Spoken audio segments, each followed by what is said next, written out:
बघा, या प्रकारची जी समाज कल्याण विभागाच्या माध्यमातून त्यांच्या हॉस्टेलमध्ये विद्यार्थ्यांना भरती मिळण्याकरता जी जाहिरात काढण्यात आली आहे, ही नेहमी याच प्रकारची जाहिरात येत असते.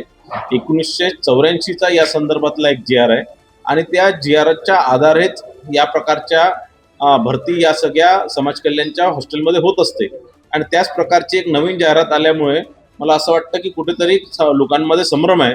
त्या सगळ्या लोकांमध्ये, ज्या लोकांमध्ये संभ्रम आहे, त्यांनी 1984चा जी आर वाचून घ्यावा. संजय राऊत बोलते की भाजप राष्ट्रीय तेल निर्माण करण्यासाठी काम करते.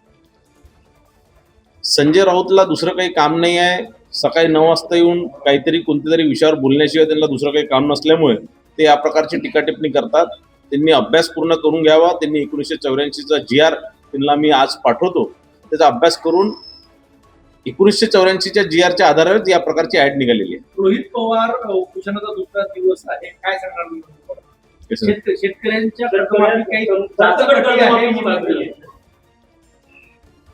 मला असं वाटतं की रोहित पवारजींना त्यांनी जो राज्य सरकारने जो जी आर काढला आणि शेतकऱ्यांना जी एक ऐतिहासिक कर्जमाफी केली त्याचा पूर्ण अभ्यास नाही आहे.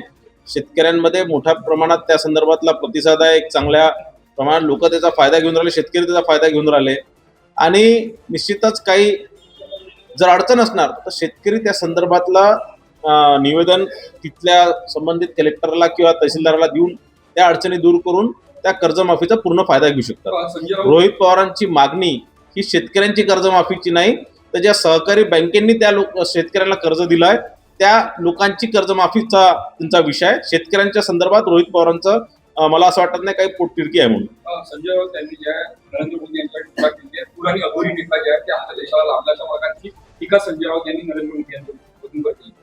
नाही, मला मी ती बघितली नाही. मी तिच्यावर बघितल्यावर मी तुम्हाला सांगतो. विलिनीकरणासंदर्भात खूप चर्चा सुरू आहे, कशा प्रकारे बघतात?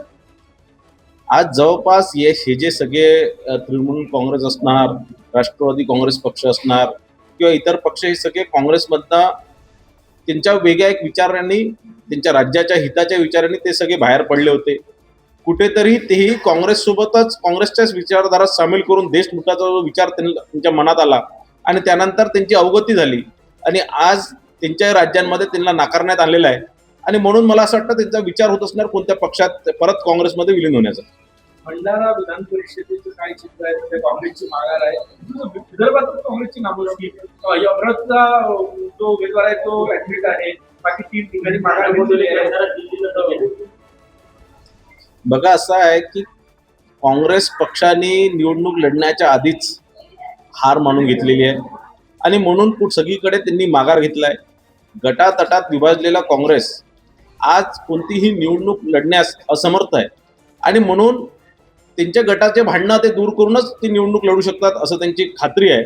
आणि गटाचे जोपर्यंत भांडणं संपत नाही तोपर्यंत निवडणूक लढायची नाही असं मला असं वाटतं काँग्रेस पक्षाच्या नेत्यांनी ठरवलेलं आहे. आणि त्याचमुळे विदर्भात सगळीकडेच विधान परिषदमध्ये काँग्रेस पक्षाने माघार घेतलेली.